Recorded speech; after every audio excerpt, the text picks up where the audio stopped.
Chapter 3. There was music from my neighbor's house through the summer nights. In his blue gardens men and girls came and went like moths among the whisperings and the champagne and the stars. At high tide in the afternoon I watched his guests diving from the tower of his raft or taking the sun on the hot sand of his beach while his two motorboats slit the waters of the Sound, drawing aquaplanes over cataracts of foam. On weekends his Rolls Royce became an omnibus, bearing parties to and from the city between 9 in the morning and long past midnight, while his station wagon scampered like a brisk yellow bug to meet all trains. And on Mondays 8 servants, including an extra gardener, toiled all day with mops and scrubbing brushes and hammers and garden shears, repairing the ravages of the night before. Every Friday 5 crates of oranges and lemons arrived from a fruiter in New York. Every Monday these same oranges and lemons left his back door in a pyramid of pulpless halves. There was a machine in the kitchen which could extract the juice of 200 oranges in half an hour if a little button was pressed 200 times by a butler's thumb. At least once a fortnight a corps of caterers came down with several 100 feet of canvas and enough colored lights to make a Christmas tree of Gatsby's enormous garden. On buffet tables, garnished with glistening hors d'oeuvre, spiced betams crowded against salads of harlequin designs and pastry pigs and turkeys bewitched to a dark gold. In the main hall, a bar with a real brass rail was set up and stocked with gins and liquors, and with cordials so long forgotten that most of his female guests were too young to know one from another. By 7 o'clock the orchestra has arrived, no thin 5-piece affair, but a whole pitful of oboes and trombones and saxophones and viols and cornets and piccolos and low and high drums. The last swimmers have come in from the beach now and are dressing upstairs. The cars from New York are parked 5 deep in the drive, and already the halls and salons and verandas are gaudy with primary colors and hair bobbed in strange new ways, and shawls beyond the dreams of Castile. The bar is in full swing and floating. Rounds of cocktails permeate the garden outside until the air is alive with chatter and laughter and casual innuendo and introductions forgotten on the spot, and enthusiastic meetings between women who never knew each other's names. The lights grow brighter as the earth lurches away from the sun, and now the orchestra is playing yellow cocktail music, and the opera of voices pitches a key higher. Laughter is easier minute by minute, spilled with prodigality, tipped out at a cheerful word. The groups change more swiftly, swell with new arrivals, dissolve and form in the same breath, already there are wanderers, confident girls who weave here and there among the stouter and more stable, become for a sharp, joyous moment the center of a group, and then, excited with triumph, glide on through the sea change of faces and voices and color under the constantly changing light. Suddenly one of these gypsies, in trembling opal, seizes a cocktail out of the air, dumps it down for courage, and, moving her hands like Frisco, dances out alone on the canvas platform.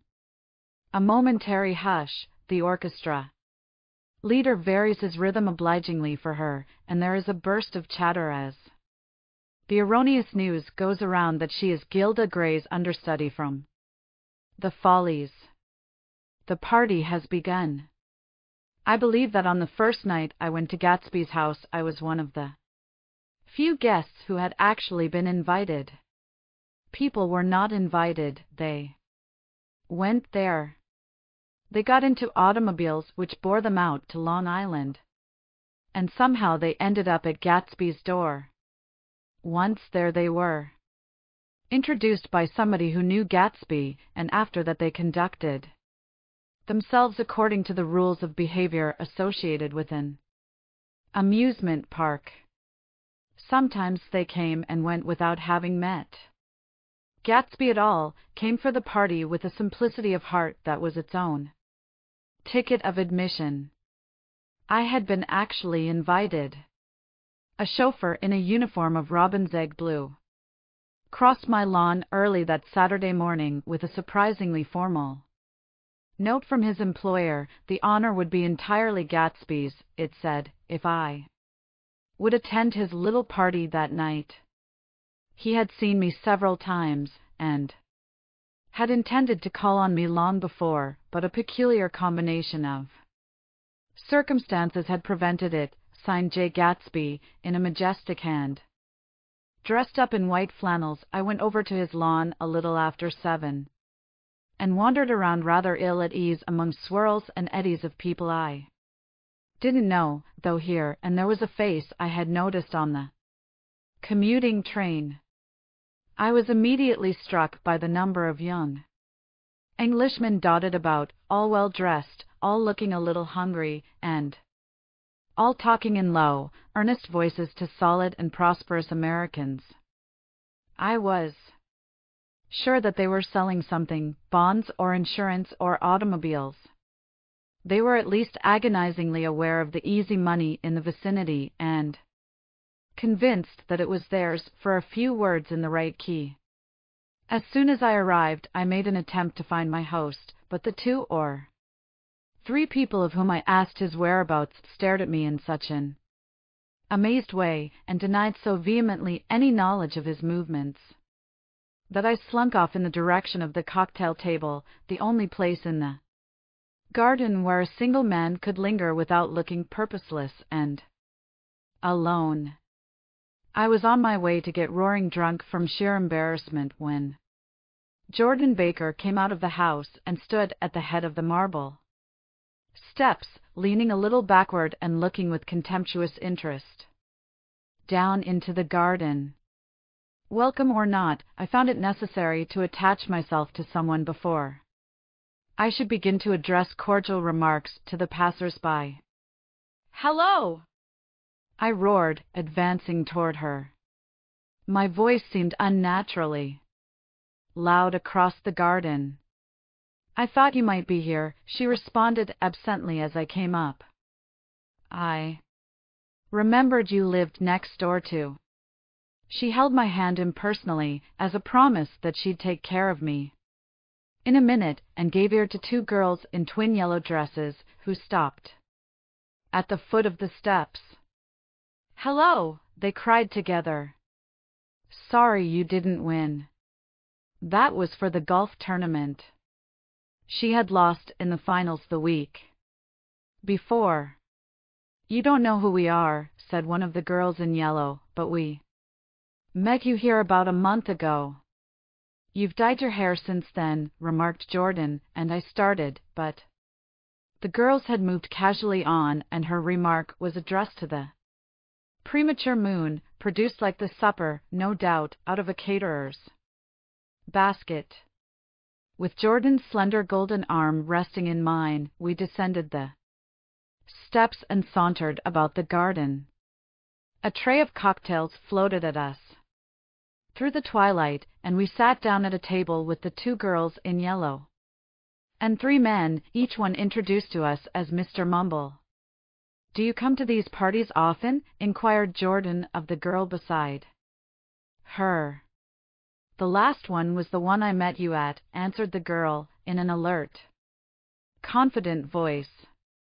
She turned to her companion. "Wasn't it for you, Lucille?" "It was for Lucille, too." "I like to come," Lucille said. "I never care what I do, so I always have a good time. When I was here last, I tore my gown on a chair, and he asked me my name and address. Inside of a week, I got a package from Croyer's with a new evening gown in it." "Did you keep it?" asked Jordan. "Sure I did. I was going to wear it tonight, but it was too big in the bust and had to be altered. It was gas blue with lavender beads. $265." There's something funny about a fellow that'll do a thing like that, said the other girl eagerly. He doesn't want any trouble with anybody. Who doesn't? I inquired. Gatsby. Somebody told me. The two girls and Jordan leaned together confidentially. Somebody told me they thought he killed a man once. A thrill passed over all of us. The three Mr. Mumbles bent forward and listened eagerly. I don't think it's so much that, argued Lucille skeptically, it's more that he was a German spy during the war. One of the men nodded in confirmation. I heard that from a man who knew all about him, grew up with him in Germany, he assured us positively. Oh, no, said the first girl, it couldn't be that, because he was in the American Army during the war. As our credulity switched back to her, she leaned forward with enthusiasm. You look at him sometimes when he thinks nobody's looking at him. I'll bet he killed a man. She narrowed her eyes and shivered. Lucille shivered. We all turned and looked around for Gatsby. It was testimony to the romantic speculation he inspired that there were whispers about him from those who had found little that it was necessary to whisper about in this world. The first supper, there would be another one after midnight, was now being served, and Jordan invited me to join her own party, who were spread around a table on the other side of the garden. There were 3 married couples and Jordan's escort, a persistent undergraduate given to violent innuendo, and obviously under the impression that sooner or later Jordan was going to yield him up her person to a greater or lesser degree. Instead of rambling, this party had preserved a dignified homogeneity and assumed to itself the function of representing the staid nobility of the countryside. East Egg condescending to West Egg and carefully on guard against its spectroscopic gaiety. Let's get out, whispered Jordan after a somehow wasteful and inappropriate half-hour. This is much too polite for me. We got up, and she explained that we were going to find the host. I had never met him, she said, and it was making me uneasy. The undergraduate nodded in a cynical, melancholy way. The bar, where we glanced first, was crowded, but Gatsby was not there. She couldn't find him from the top of the steps, and he wasn't on the veranda. On a chance we tried an important-looking door and walked into a high Gothic library, paneled with carved English oak and probably transported complete from some ruin overseas. A stout, middle-aged man, with enormous owl-eyed spectacles, was sitting somewhat drunk on the edge of a great table, staring with unsteady concentration at the shelves of books. As we entered, he wheeled excitedly around and examined Jordan from head to foot. What do you think? He demanded impetuously. About what? He waved his hand toward the bookshelves. About that. As a matter of fact, you needn't bother to ascertain. I ascertained. They're real. The books? He nodded. Absolutely real, have pages and everything. I thought they'd be a nice, durable cardboard. Matter of fact, they're absolutely real. Pages and here. Let me show you. Taking our skepticism for granted, he rushed to the bookcases and returned with volume 1 of the Stoddard Lectures. See, he cried triumphantly. It's a bona fide piece of printed matter. It fooled me. This fella's a regular Belasco. It's a triumph. What thoroughness! What realism! Knew when to stop, too, didn't cut the pages. But what do you want? What do you expect? He snatched the book from me and replaced it hastily on its shelf, muttering that if one brick was removed, the whole library was liable to collapse. Who brought you? He demanded. Or did you just come? I was brought. Most people were brought. Jordan looked at him alertly, cheerfully, without answering. I was brought by a woman named Roosevelt, he continued. Mrs. Claude Roosevelt. Do you know her? I met her somewhere last night.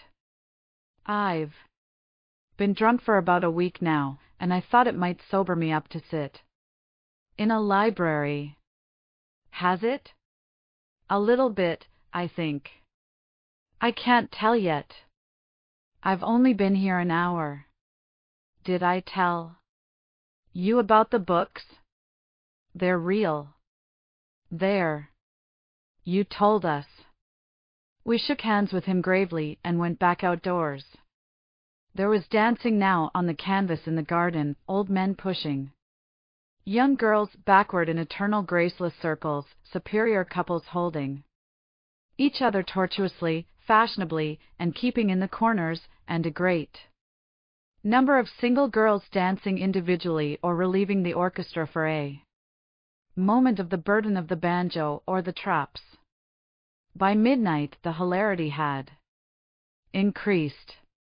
A celebrated tenor had sung in Italian, and a notorious contralto had sung in jazz, and between the numbers people were doing stunts all over the garden, while happy, vacuous bursts of laughter rose toward the summer sky.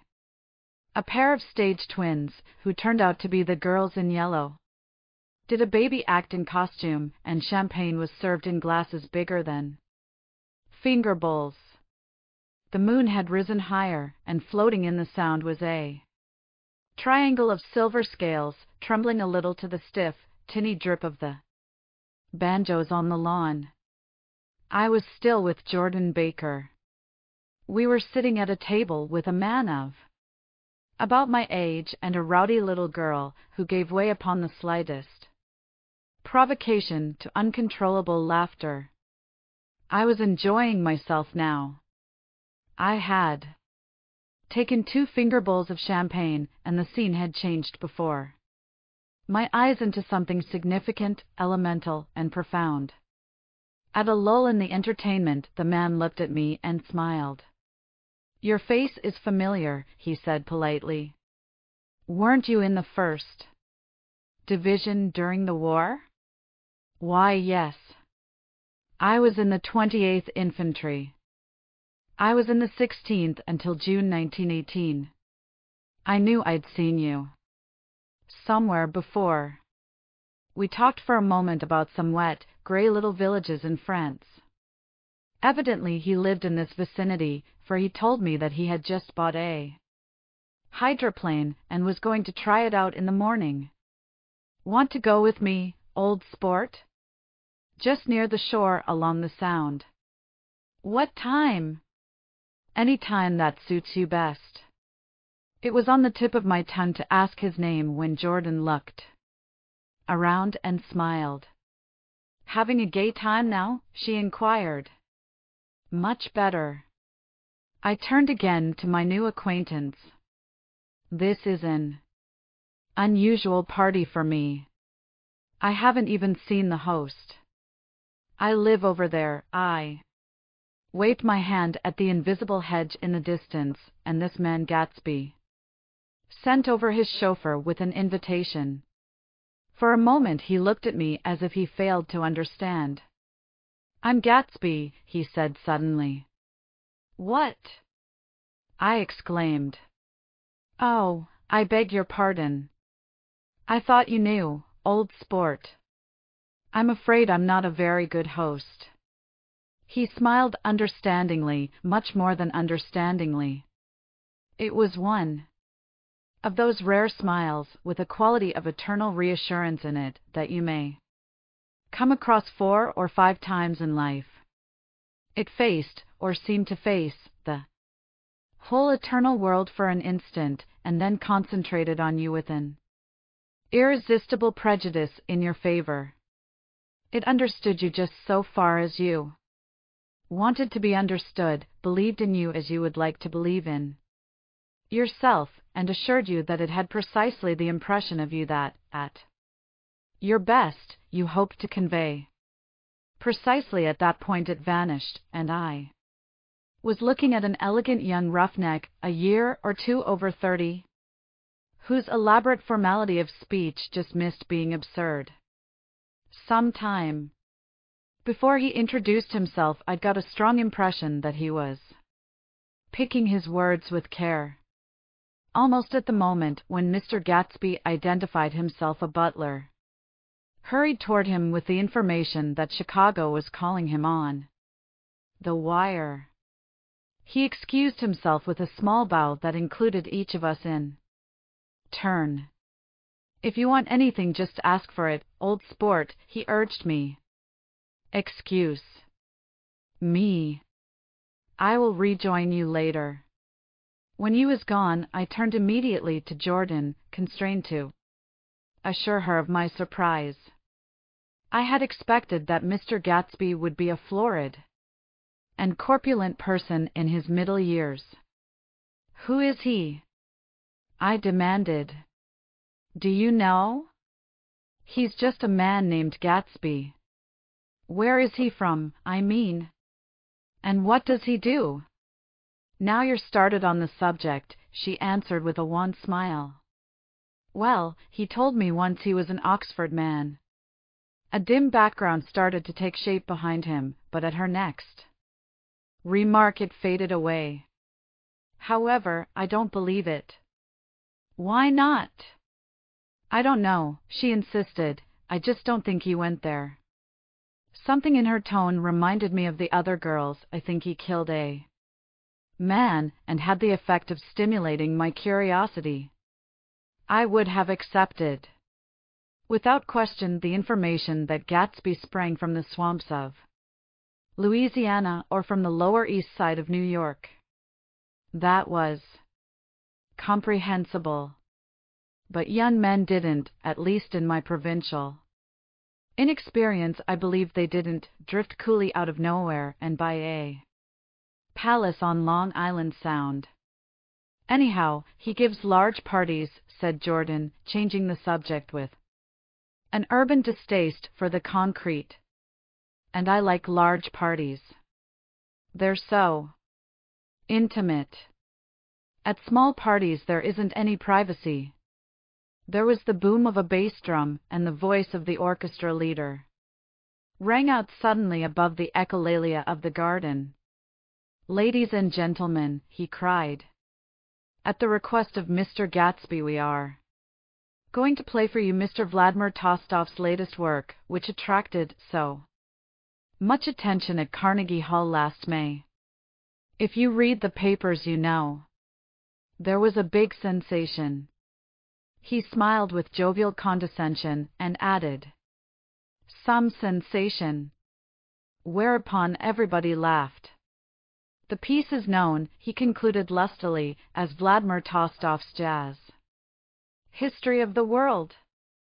The nature of Mr. Tostof's composition eluded me, because just as it began my eyes fell on Gatsby, standing alone on the marble steps and looking from one group to another with approving eyes.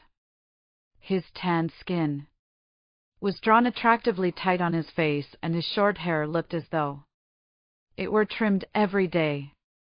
I could see nothing sinister about him. I wondered if the fact that he was not drinking helped to set him off from his guests, for it seemed to me that he grew more correct as the fraternal hilarity increased. When the jazz history of the world was over, girls were putting their heads on men's shoulders in a puppyish, convivial way. Girls were swooning backward playfully into men's arms, even into groups, knowing that someone would arrest their falls, but no one swooned backward on Gatsby, and no French bob touched Gatsby's shoulder, and no singing quartets were formed with Gatsby's head for one link. I beg your pardon. Gatsby's butler was suddenly standing beside us. Miss Baker? He inquired. I beg your pardon, but Mr. Gatsby would like to speak to you alone. With me? She exclaimed in surprise. Yes, madam. She got up slowly, raising her eyebrows at me in astonishment, and followed the butler toward the house. I noticed that she wore her evening dress. All her dresses, like sports clothes, there was a jauntiness about her. Movements as if she had first learned to walk upon golf courses on clean, crisp mornings. I was alone, and it was almost 2. For some time confused and intriguing sounds had issued from a long, many-windowed room which overhung the terrace, eluding Jordan's undergraduate, who was now engaged in an obstetrical conversation with 2 chorus girls, and who implored me to join him. I went inside. The large room was full of people. One of the girls in yellow was playing the piano, and beside her stood a tall, red-haired young lady from a famous chorus, engaged in song. She had drunk a quantity of champagne, and during the course of her song she had decided, ineptly, that everything was very, very sad. She was not only singing, she was weeping too.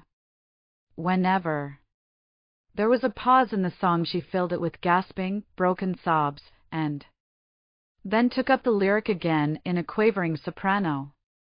The tears coursed down her cheeks, not freely, however, for when they came into contact with her heavily beaded eyelashes they assumed an inky color and pursued the rest of their way in slow black rivulets.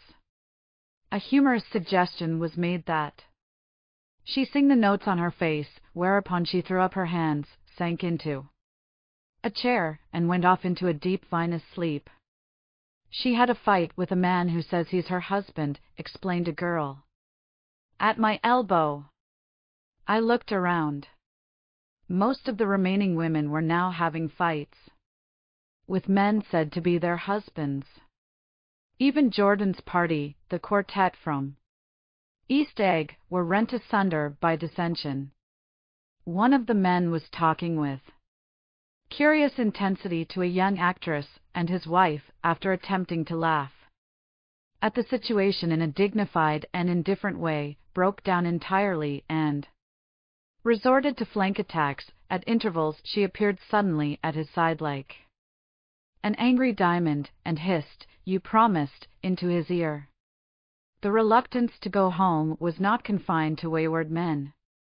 The hall was at present occupied by 2 deplorably sober men and their highly indignant wives.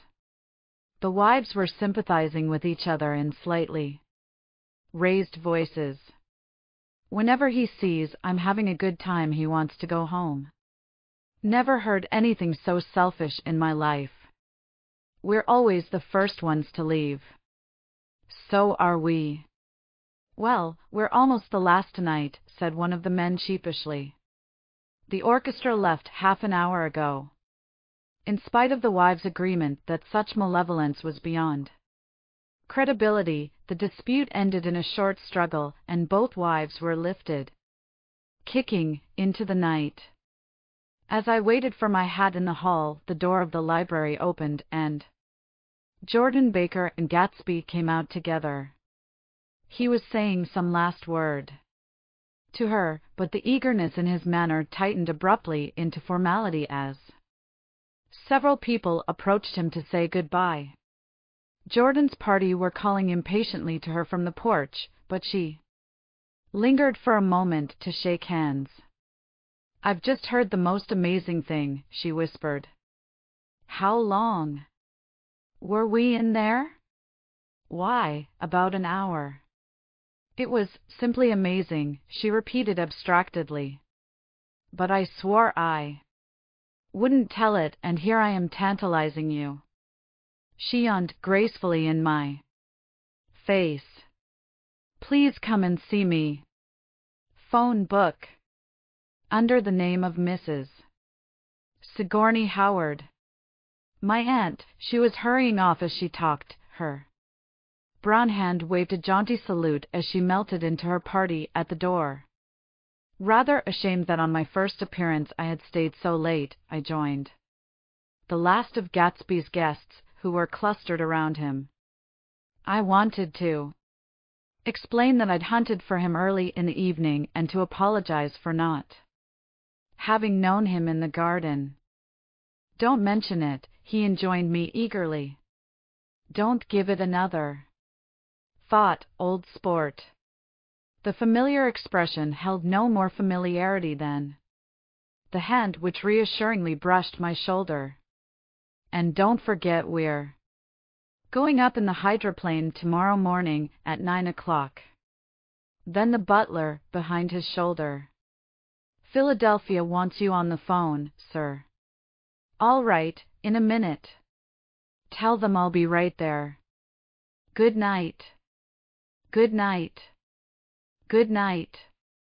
He smiled, and suddenly there seemed to be a pleasant significance in having been among the last to go, as if he had desired it all the time. Good night, old sport. Good night. But as I walked down the steps I saw that the evening was not quite over. 50 feet from the door a dozen headlights illuminated a bizarre and tumultuous scene. In the ditch beside the road, right side up, but violently shorn of one wheel, rested a new coupe which had left Gatsby's drive not 2 minutes before. The sharp jut of a wall accounted for the detachment of the wheel, which was now getting considerable attention from half a dozen curious chauffeurs. However, as they had left their cars blocking the road, a harsh, discordant din from those in the rear had been audible for some time, and added to the already violent confusion of the scene. A man in a long duster had dismounted from the wreck and now stood in the middle of the road, looking from the car to the tire and from the tire to the observers in a pleasant, puzzled way. See, he explained. It went in the ditch. The fact was infinitely astonishing to him, and I recognized first the unusual quality of wonder, and then the man. It was the late patron of Gatsby's library. How'd it happen? He shrugged his shoulders. I know nothing whatever about mechanics, he said decisively. But how did it happen? Did you run into the wall? Don't ask me, said Allies, washing his hands of the whole matter. I know very little about driving, next to nothing. It happened, and that's all I know. Well, if you're a poor driver you oughtn't to try driving at night. But I wasn't even trying, he explained indignantly. I wasn't even trying. An odd hush fell upon the bystanders. Do you want to commit suicide? You're lucky it was just a wheel. A bad driver and not even trying. You don't understand, explained the criminal. I wasn't driving. There's another man in the car. The shock that followed this declaration found voice in a sustained ah.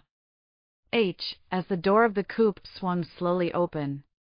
The crowd, it was now a crowd, stepped back involuntarily, and when the door had opened wide, there was a ghostly pause. Then, very gradually, part by part, a pale, dangling individual stepped out of the wreck, pawing tentatively at the ground with a large, uncertain dancing shoe. Blinded by the glare of the headlights and confused by the incessant groaning of the horns, the apparition stood swaying for a moment before he perceived the man in the duster. What's matter? He inquired calmly. Did we run out of gas? Look. Half a dozen fingers pointed at the amputated wheel. He stared at it for a moment, and then looked upward as though he suspected that it had dropped from the sky. It came off, someone explained. He nodded. At first I didn't notice we'd stopped. A pause.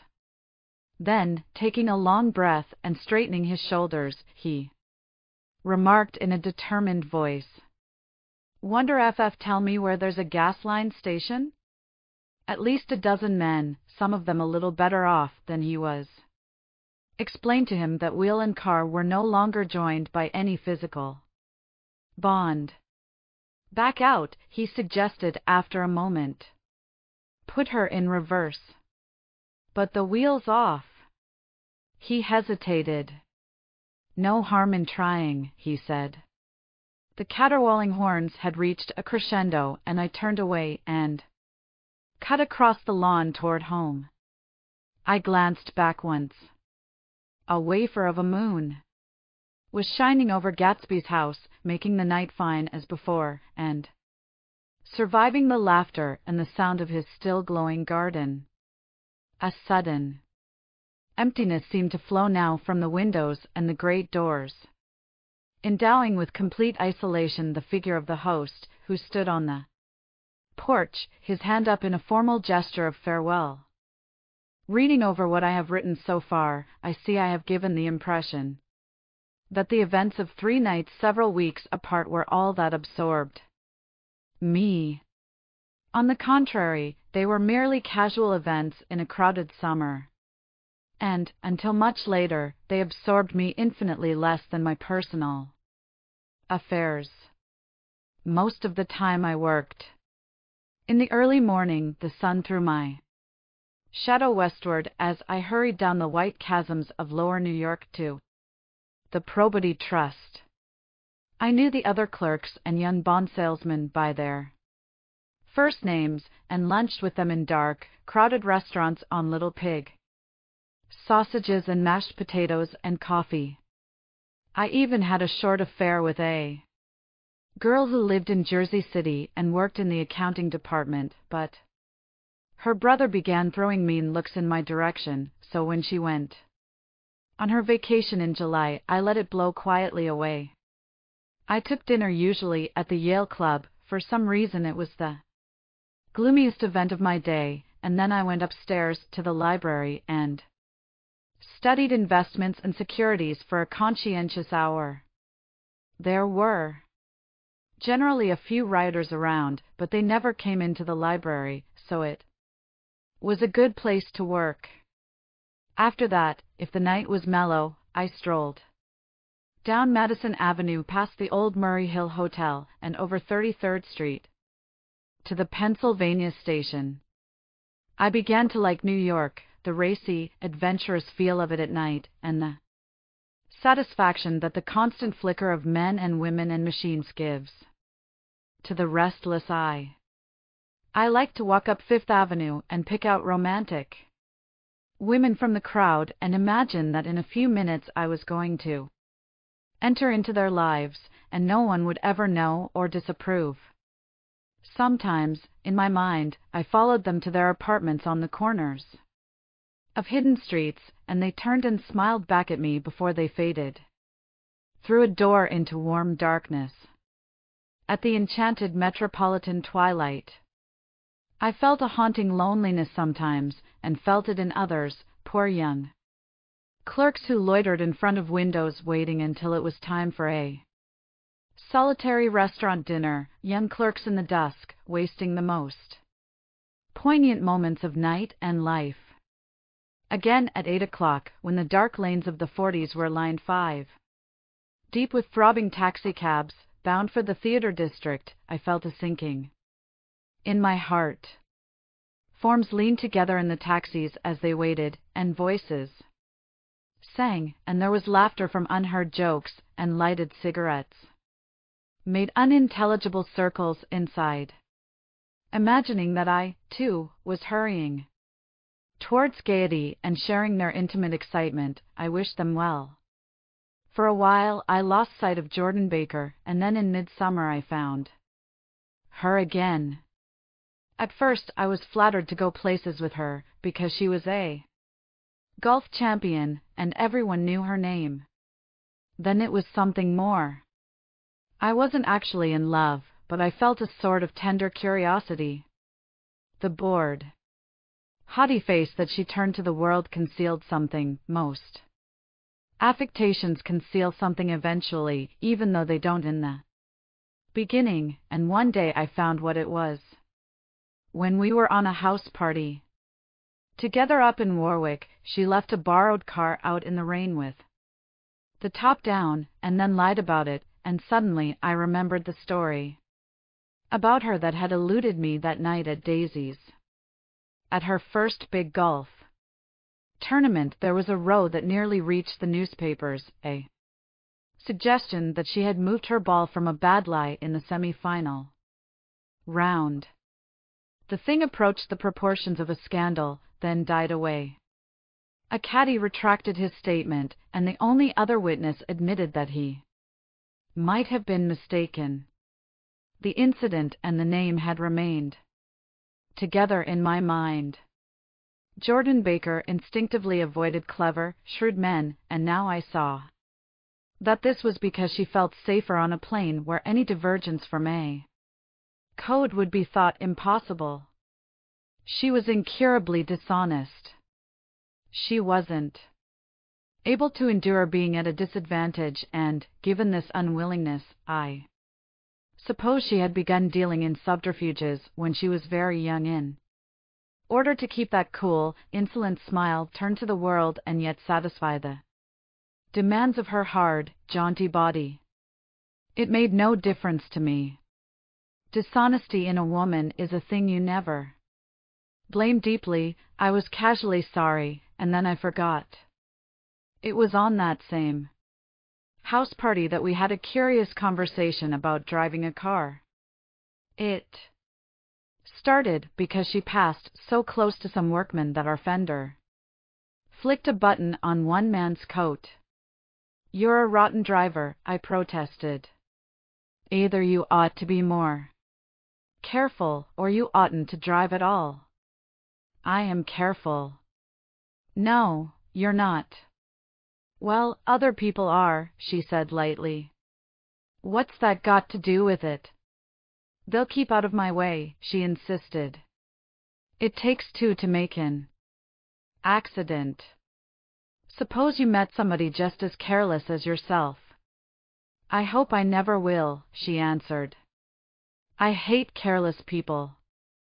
That's why I like you." Her gray, sun-strained eyes stared straight ahead, but she had deliberately shifted our relations, and for a moment I thought I loved her.